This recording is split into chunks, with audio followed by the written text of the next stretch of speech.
Big shout to the Ghosts and the Ghost Sets. Today I'm going to talk about doing time, what prison life was like in the New York City prison system. It's a lot different from California. It's not race-based, it's gangs, it's a whole lot. We're going to break that down. Disclaimer, this is not glorifying the life. We're going to talk about what I went through so people don't have to go through the same thing. I felt like a dummy in there. I don't know if you spent time, let me know in the comments, but let's get into it. Big shout to everybody out there. Hope you riding safe.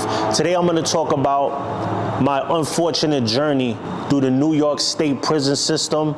I'm from New York City, I'm from the Bronx, but where I got caught up was in Rockland County. So thank God. I've been to Rikers Island before, but when I did my bid, I got caught with possession in Rockland County. Big middle finger to Judge Al Fury, the one who sent me up north for some light. I didn't even get caught with a lot, but I was selling drugs, cocaine, heroin, and I was having a good time. I'm not gonna lie, popping bottles, regular drug dealer shit, you know what I mean? And I got caught up, unfortunately, and listen, it was rough, you know? My daughter was born while I was locked up. It was a nightmare on that token. DTs pulled me over, called me with the work. So, you know, time went by, did court or whatever. They sentenced me to a 2 flat. I did 2 years previously as a juvenile too in Lincoln Hall, but this is adult time. So I was in Rockland County Jail. I'm thinking you go from there to wherever you're gonna go, right? Wrong, that's not how New York City works. I went from Rockland County to downstate correctional facility. Now downstate, if anybody has been there before, New York people, they're yelling in your face. People are getting hit with boots in the head. They want you to follow the directions and they want you to know that they run the show when you're there. I seen this dude, they're like, take your boots off, put it in front of you. Like, they're telling us all this stuff to do with our clothes. You're standing there butt naked. You know, it's degrading shit. So this is why I say I'm not glorifying anything. They make you shave your hair off completely. I was so mad because I was starting to grow my hair. As you know, I always had braids. I was starting to grow my hair at that time. I've always had hair since I was young. That's always been my thing. And then when I tell you, you go in a shower and you take the coldest shower ever known to man. Like, it feels like they threw buckets of ice on you. That's how cold it is. So me, being my affiliation at the time, I was Crip. When you go up north, there's a lot of Bloods in the New York City system. So everywhere I go, I'm on point. It could go down at any moment. So that whole vibe followed me. So I remember we were sitting, we were getting processed, doing paperwork, all that. They take pictures of your tattoos. So this big dude, he's looking at me and he points down at my tattoo and you could see what my affiliation was. So I'm looking at him and I'm like, I don't know what his affiliation is. So then he shows me a tat and there's some blood, you know, type shit. So I'm already knowing that, you know, shit's about to happen. But little did I know, good luck.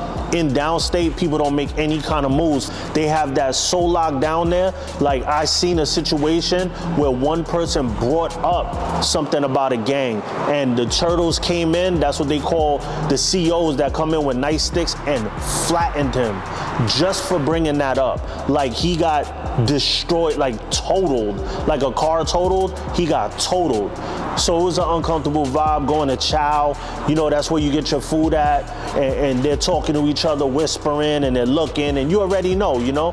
And then when you're Crip, a lot of people don't claim, a lot of people don't say what they are. So you're kind of on your own. So luckily I get sent from there, no drama, nothing happens. So they send me to Windham, a correctional facility. We stay there for a day or two. We're not even staying there. We're getting, like, you feel like packaged meat where you're just getting shipped from place to place. So there's these big holding cells and everybody's talking and they're like, you know, this jail is like this jail is like that. So I actually met somebody that was Crip and he wasn't scared to say what he was. So we were in the same holding cell.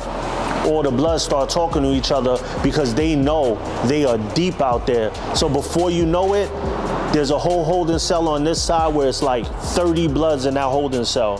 So one of the people that's there tells us about the different jails, like where we could go, what are the options in the Windy Hub, Gowanda, Wyoming. He tells us how nasty Wyoming is. Like if you go there, he says as soon as you get off the bus, if you're Crip, they are cutting your face. Like people are still cuffed getting off the bus and they were getting cut.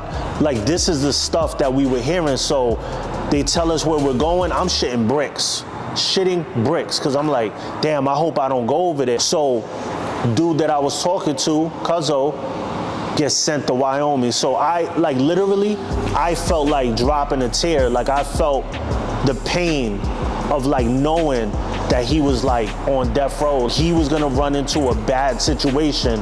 And like I say, listen, I got it tatted on my neck. God is great. I got sent to Shock, Lakeview. So Lakeview is like a boot camp. If you do the boot camp, it's 6 months. You get out in 6 months. So I'm like, I'm so lucky, you know, like, so I get there and I'm like, I start getting in that military mind, like, I'm gonna ace this and get out of here fast because my daughter's gonna be born. So I get there and it's very military. Like, I'm gonna tell you a funny story. There was these two Bloods and they always followed each other online. There was a day that it was raining hard and there was DIs there. They're called DIs. The DI goes up to them and tells them, are y'all queer? Because I see y'all together all the time. So he said, if I see you guys running behind each other again like that, there's gonna be repercussions. None of us really knew what he meant. They did it again. So we're walking, it's raining, right? He tells them that they have to hold hands or they're disqualified from the program. So the thing is, you would say, oh no, I'm not gonna hold his hand, but this is what it is.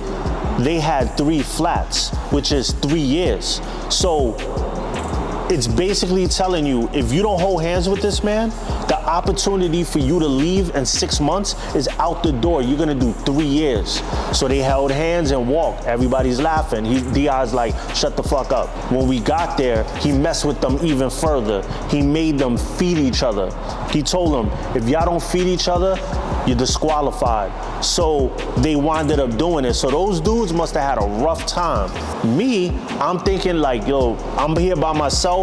I'm gonna make it through this and I'm gonna get out in 6 months. Wrong. I had a prior assault and they said that I was disqualified because you can't have violence. I never did time for the violence. It was an assault and I got probation for it. So I was rejected. So I got sent to the annex side and I didn't know where I was going. I was depressed. Now I have to do my full bid. They wind up sending me to Gowanda.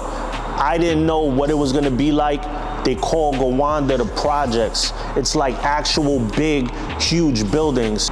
It's very intimidating when you first get there, and believe it or not, God was with me because shout to Horace, Jabba, rest in peace to Cat.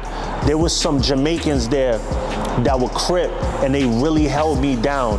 And Cat is somebody who lost his life, unfortunately, after we came home from Brooklyn. He was in Lincoln Hall with me when I was a kid, so there was a connection there. So he made sure that I was good. So I couldn't hang with Puerto Ricans. They were scared to hang out with me because they don't want the Bloods to think that they're turning Crip. So the only ones who would hang out with me was the Jamaicans that was Lokes and the Dominicans. So my Spanish sucks, and the Jamaicans were speaking their language. So communication kind of sucked, you know? So I would chill with the Dominicans a lot. They feared nobody. The Trinitarios, shout to them. We used to watch the Yankee games and all that together. They weren't scared of anybody and they were deep as fuck. And they showed me massive love. So I thought I was gonna stay there and finish out my bid. Unfortunately, I got moved to Butler to do ASAP, which is a drug program. I was there for 6 months. I finished the drug program and then they moved me back to Gowanda. And then eventually I winded up going home. I never talk about my prison time and stuff like that, but I thought I would talk about something different. I get tired of talking about the same thing all the time. Shout to everybody out there, don't do it. There's a lot of stupid conversations in there. People used to get mad at me, but I used to be like, what are we talking about? What are we talking about in here? Dudes talking about Lambos and Porsches and all that, and they don't even got a Walkman. You know what I mean? It was crazy. If you want to support the road, get the black Ghost Savelli mask. They on www.demonsroad.com.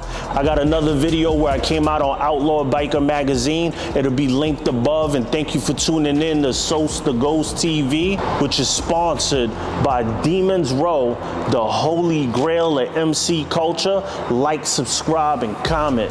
And oh yeah, we ghosting, baby.